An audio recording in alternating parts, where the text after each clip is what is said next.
Daily. Taste the Daily. And మరీ ముఖ్యంగా అనిల్ రావిపూడి గురించి నేను చెప్పాలనుకున్నది ప్రతి ఒక్కరు కూడా తెలుసుకోవాల్సింది ఏంటంటే ఈ సినిమా ఆల్రెడీ సూపర్ హిట్ అయిపోయింది. ఏ రకంగానంటే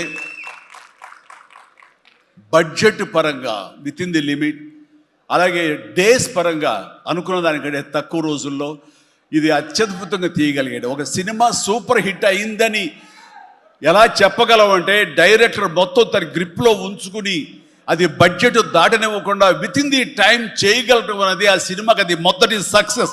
ఎన్ని సినిమాలు ఈ రకంగా ఉన్నాయో చెప్పండి అంటే చాలా తక్కువగా మనం లెక్క పెట్టుకోవాలి. ఆ రకంగా ఇది మొదటి విజయం సాధించింది. రెండో విజయం రేపు 12వ తారీఖున ప్రజల ముందు మీరు నిర్ణయిస్తారు ఎంత ఘన విజయం మీరు మాకు ఇస్తారు అన్నది. ఇక ఈ సినిమా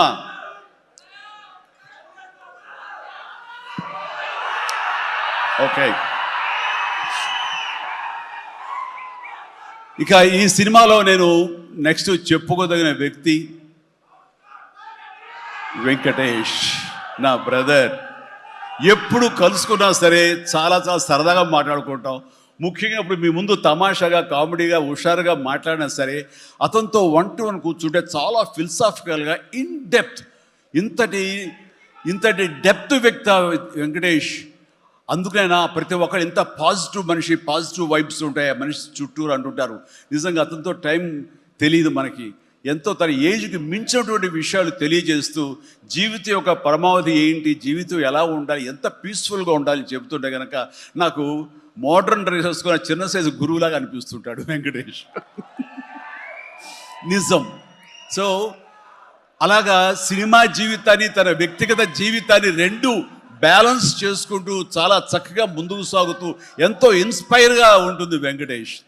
ఇక ఈ సినిమాకి వచ్చేసరికి ఎలా కుదిరింది, ఇందాక అనిల్ రావిపూడి చెప్పాడు, ఆ హింట్ ఇచ్చింది మీ ఇద్దరం కలిపి చేసేలాగా ఏదైనా ఒక ఎపిసోడ్ క్రియేట్ చేసి అక్కడ వినియోగించుకుందాం, మా ఇద్దరు కాంబినేషన్ సినిమాకు ఉపయోగపడే విధంగా సినిమాలో అంతర్భాగంగా ఉండేలాగా అన్నందుకు అని చెప్పిన విషయం. ఎలాగా ఇదేంటంటే ఒక 5 ఏళ్ల క్రితం అనుకుంటా మీ ఇద్దరం అమెరికా వెళ్ళాం. లాస్ ఏంజల్స్ వెళ్ళినప్పుడు అక్కడ మిత్రుడి ఇంట్లో కూర్చున్నప్పుడు అంత ఎదురు కూర్చుని పిచ్చాపాటి మాట్లాడుకుంటుండగా వాళ్ళు ఎవరబ్బా మీ ఇద్దరు చూస్తుంటే చాలా బాగుందండి, ఒక స్టిల్ తీసుకుంటామంటూ వాళ్ళు స్టిల్ తీయబోతుంటే అక్కడ తీయదు. చిరంజీవి కూర్చుంటారు, నేను నిలబడతాను అని చెప్పేసాడు. అదేంటి వెంకీ అలా కాదు, నేను నిలబడతాను అన్నాను. లేదు ఇది నా మైండ్ లోపల ఎప్పటి నుంచో మీరు అట్లా బాస్లో కూర్చుంటే కనుక కాలు మీద కాలు వేసుకుని నేను వెనకాల నిలబడి ఉంటాను. ఇది ఒక మంచి స్టోరీకి స్టిల్ లీడ్ అవ్వాలి అంటే మన హాలీవుడ్ గాడ్ ఫాదర్ చూసారా, మెర్లిన్ బ్రాండో అండ్ ఆల్ పాచినో అలాంటి క్యారెక్టరైజేషన్స్. వెంకీ నువ్వు వెళ్ళి వాడు నరుకురా అంటే నువ్వు వెళ్ళి మ్యాస్గా నరికి వచ్చేస్తారు. అంటే తనకి ఎప్పటి నుంచి ఉందో అలాంటి జోనర్ సినిమా చేయాలి, మా ఇద్దరు కాంబినేషన్లో చేయాలని కోరిక ఉందో ఆయన వ్యక్తపరిచేసరికి చాలా ముచ్చటపడిపోయారు. అదేవిధంగా స్టిల్స్ కూడా మేము దిగాము. అది ఎవరు లీక్ చేస్తారో నేనైతే లీక్ చేయలేదు, అది బయటకు వెళ్ళిపోయింది ఆ స్టిల్స్. అండ్ అలాగా అది నా మైండ్లో పడేసరికి అప్పటి నుంచి ఈ అవకాశం ఈ సినిమాలో వస్తుంది. ఆల్రెడీ వెంకీతోటి తన మంచి సినిమా ఇచ్చాడు అనిల్ రావిపూడి.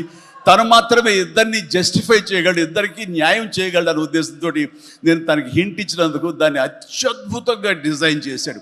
ఎలాగంటే ఇద్దరు దీంట్లో చెప్పలేవే లీక్ చేస్తాను భయంగా ఉంది, ఎందుకంటే ఇలా వదిలేస్తే మొత్తం స్టోరీ అంతా డైలాగ్ చెప్తాను నేను. అది బాగుండదు, మీకు అక్కడ థియేటర్లో చూసి ఎంజాయ్ చేయండి, అంత బాగుంది. అయితే వెంకితోటి నేను సినిమా షూటింగ్ చేస్తున్నట్లు లేదు, ప్రతిరోజు ఇద్దరు పిచ్చిగా చేసావు. ఎంత ఎంజాయ్ చేసావంటే మీకు వీళ్ళు సినిమా యాక్టింగ్ చేసేట్టు ఉండదు, ఇద్దరు కలిపి అల్లరి కుర్రవాళ్ళలాగా ఆ సెట్లో చేసావు. అదే క్యాప్చర్ చేశాడు, అది బాగా పండుతుంది. రేపు మీరు కూడా థియేటర్స్లో దాన్ని మీరు ఆస్వాదిస్తారు, డెఫినెట్గా ఎంజాయ్ చేస్తారు.